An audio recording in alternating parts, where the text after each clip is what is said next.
Saya sering banget lihat channel yang kelihatannya itu aktif, uploadnya juga rutin, viewsnya juga ada, tapi monetisasinya jalan di tempat. Loh, ini kenapa?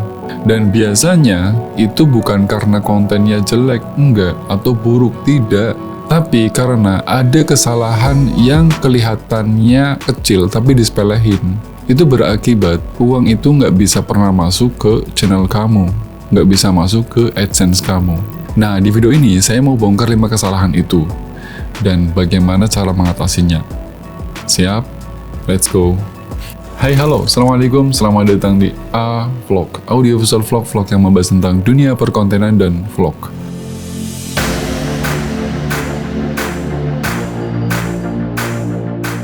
Kalau kamu adalah kreator yang pengen YouTube-nya bukan hanya sekedar rame, tapi juga punya nilai bernilai secara finansial, video ini penting banget untuk kamu tonton sampai habis. Ini yang kesekian kalinya saya membahas tentang monetisasi. Sebetulnya ketika saya membahas ini, itu bukan serta-merta tiba-tiba, enggak.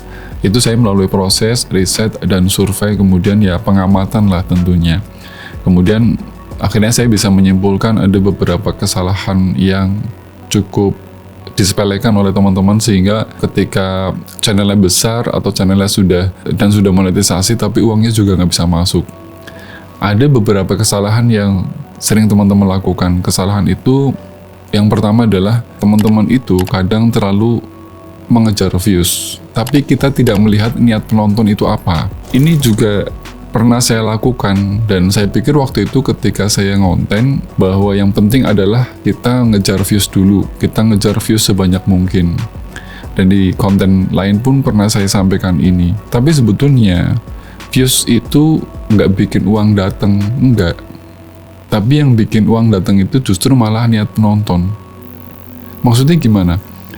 Kita bisa lihat di sana ada 2 tipe penonton ketika orang ngebuka YouTube. Yang pertama, dia ngebuka YouTube dan nonton video itu karena bosen. Yang kedua, ada penonton yang datang ke YouTube kemudian nonton, dia butuh solusi. Nah, 2 karakter penonton ini berbeda tujuan.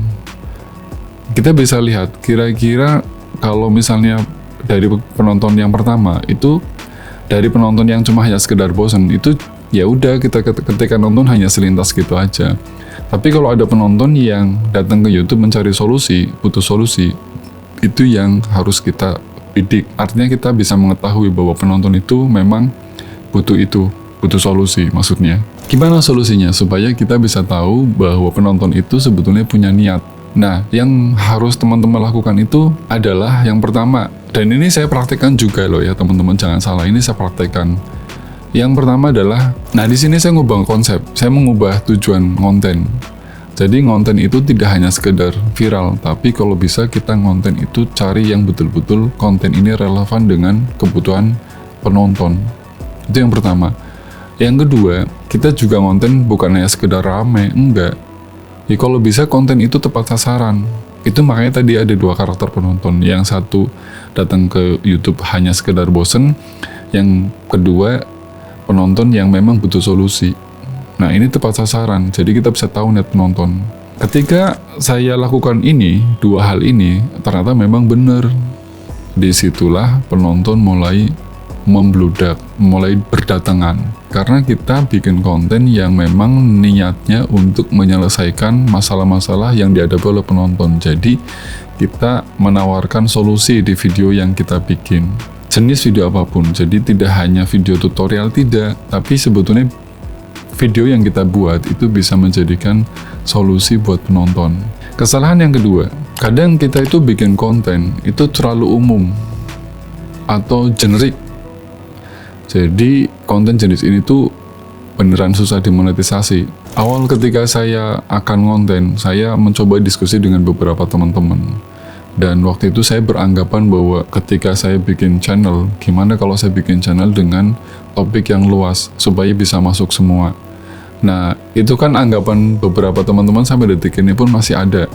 Karena anggapannya ketika kita bikin kontennya luas, itu niche-nya bisa diisi apa aja. Padahal faktanya, ketika kita bikin konten yang terlalu umum, itu membuat CPM kita rendah. kemudian brand juga nggak mau masuk, brand tuh ragu, kemudian penonton juga nggak loyal. Dan itu yang saya alami, itu ada di channel yang sudah saya bikin.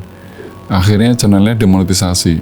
Karena apa ya tadi, terlalu luas niche yang saya pilih, terlalu lebar niche yang saya mainkan. Cara ngatasinya gimana? Akhirnya di konten berikutnya saya itu mencoba untuk bikin niche itu disempitkan. Jadi mempersempit niche. Saya mesti tahu penonton saya ini siapa. Saya mesti tahu bahwa masalah apa yang akan saya bahas. Dan saya mesti tahu sudut pandang yang saya pakai adalah sudut pandang saya pribadi. Artinya di situ saya cerita pengalaman. Ternyata ketika kita bikin konten yang semakin spesifik, itu justru konten kita itu makin kelihatan nilainya, makin kelihatan value-nya. Kesalahan yang ketiga itu biasanya kita tuh nunggu AdSense baru kita mau monetisasi. Nah, ini tuh sebetulnya kesalahan yang cukup umum dan bisa dibilang ya mitos yang cukup dipercayai, mutlak dipercayai, karena biasanya teman-teman itu paling sering melakukan ini gitu loh. Kadang banyak sekali di luar sana, termasuk saya, termasuk teman-teman mungkin ya, banyak kreator yang nunggu yang penting 1000 subscriber dulu dan 4000 jam tayang baru kita monetisasi. Jadi monetisasi itu sebetulnya di YouTube itu tidak hanya mengandalkan dari AdSense aja. Ada banyak celah di sana sebetulnya. Dan ada beberapa kreator yang dia tidak hanya mengandalkan dari 100% monetisasi, tidak. Tapi justru dia mengandalkan dari perjualan tadi, affiliate, kemudian penjualan jasa, kemudian penjualan produk digital yang sederhana. Jadi intinya bahwa AdSense itu sebetulnya bonus, bukan satu-satunya pintu untuk bisa mendapatkan monetisasi atau uang tadi, atau cuan tadi, enggak. Jadi ada banyak celah yang bisa teman-teman lakukan. Kemudian kesalahan yang keempat.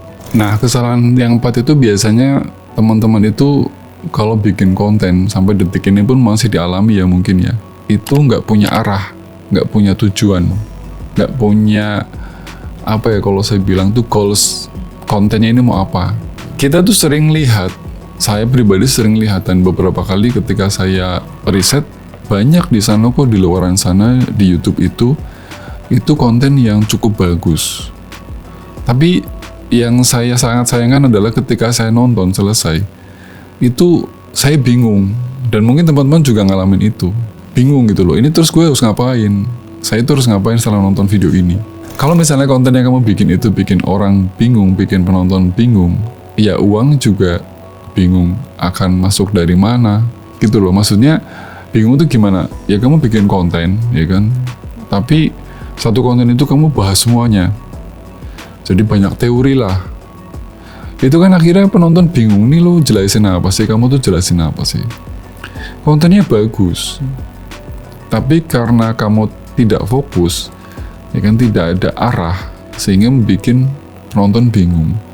Nah, solusinya adalah yang harus teman-teman lakukan, kamu itu mending bikin satu video dengan satu tujuan. Maksudnya kalau misalnya kamu bikin satu video itu, ya udah video yang kamu bikin ini durasinya berapa menit, itu tujuannya jelas dan gak harus panjang, tujuannya jelas, jadi satu tujuan gitu loh. Kemudian di akhir video itu jangan lupa kamu kasih namanya CTA. CTA-nya juga satu arah. Ketika orang nonton video kamu itu disuruh ngapain, selesai nonton video kamu tuh suruh ngapain, jadi satu arah.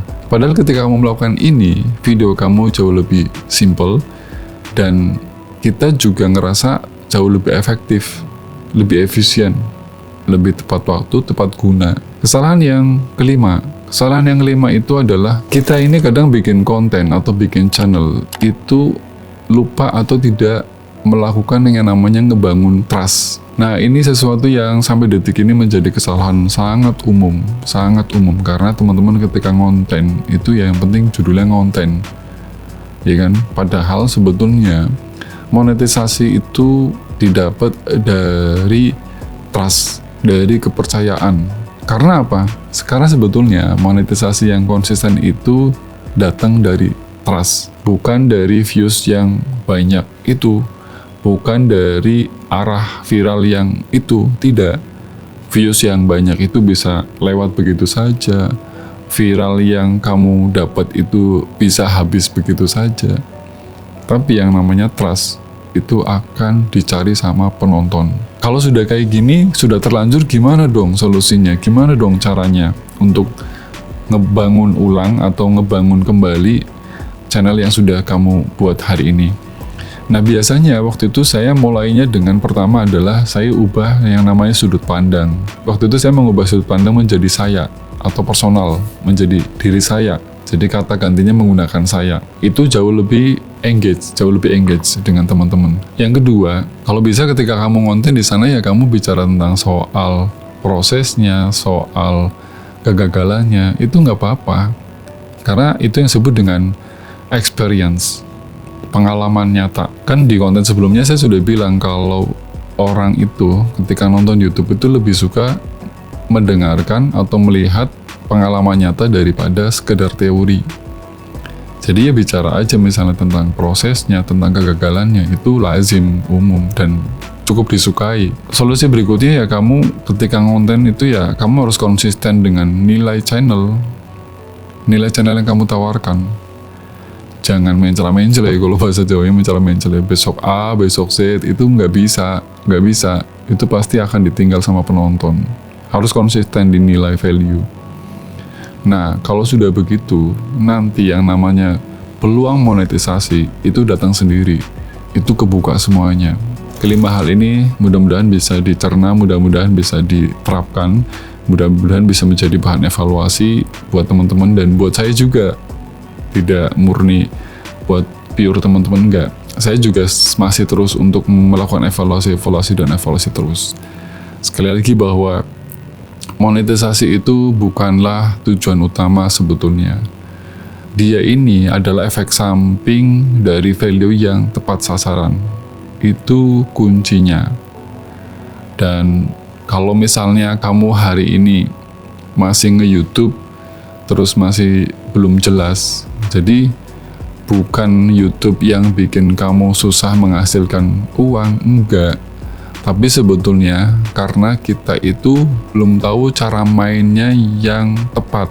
Kita tuh belum tahu. Nah, dari sinilah kita bisa mulai bermain YouTube dengan tepat.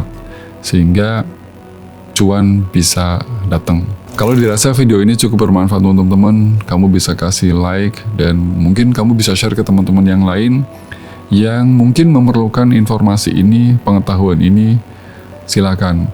Dan jangan lupa untuk subscribe, aktifkan lonceng notifikasinya supaya kamu tidak ketinggalan dengan informasi, tips, dan triks yang sering saya berikan di vlog ini. Terima kasih, semoga bermanfaat. Salam vlog.